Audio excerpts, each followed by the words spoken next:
quick screen recording for Jim or anybody else interested in carbon and how the DSP mode works. So basically, what it amounts to is simply launching a session. This is one of my session templates. When you do, what is added in Pro Tools are all these little gray lightning icon buttons. These are your DSP mode selection buttons. You can toggle DSP mode on and off manually for each track, or you can select in preferences to have it automatically do so whenever you go into input monitoring or record enable when you're getting record. So let's say I want to record my acoustic rhythm guitar track first. So all I need to do is simply click one of these two monos for spaced pair mics. Click it, and you'll see it goes into DSP mode. You get a little sign that tells you what's going on.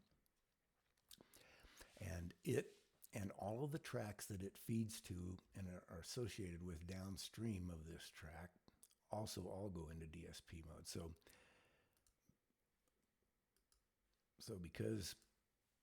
because both of these tracks are feed into this folder track, or sub bus if you will, acoustic guitar or acoustic rhythm guitar track, so it goes into DSP mode. You'll notice it's a little darker green if it'll show up on your screen, but anyway, that just means it's automatically put in because it is an associated track. Now, for example, all of this, where you send to, where you either output to or send to, also goes in. So this M7 up here, that track also goes into DSP mode, which is my reverb track over here. So because this feed or this send feeds into this track, it goes into DSP mode. Because this subfolder track goes into my main sub bus mix track, or two bus, which is this one, it goes into DSP mode as well.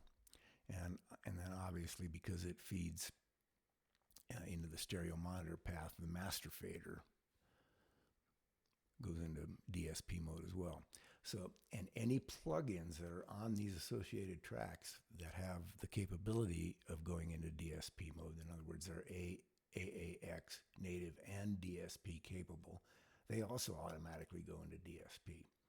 So for instance, this EQ shows it right here, it's in DSP mode, whereas on these tracks that are not in DSP mode, the plugin is in native mode. And that's basically it. And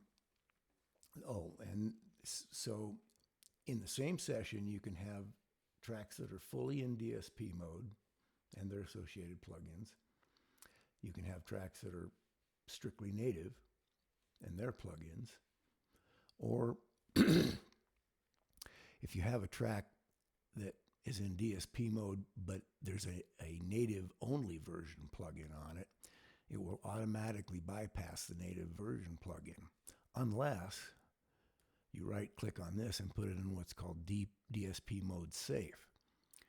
So it takes this track out of DSP mode and then enables you to actually record through this native plugin as well. So that's kind of it. It's just as simple as that. There's no other layers or any kind of another mixer or console to deal with. It's just real straightforward, intuitive. I don't think it could be more simple. Anyway, so that's kind of what's going on. And now you can see I've put it back into all native mode, which is what I would do, say, for mixing. That's it.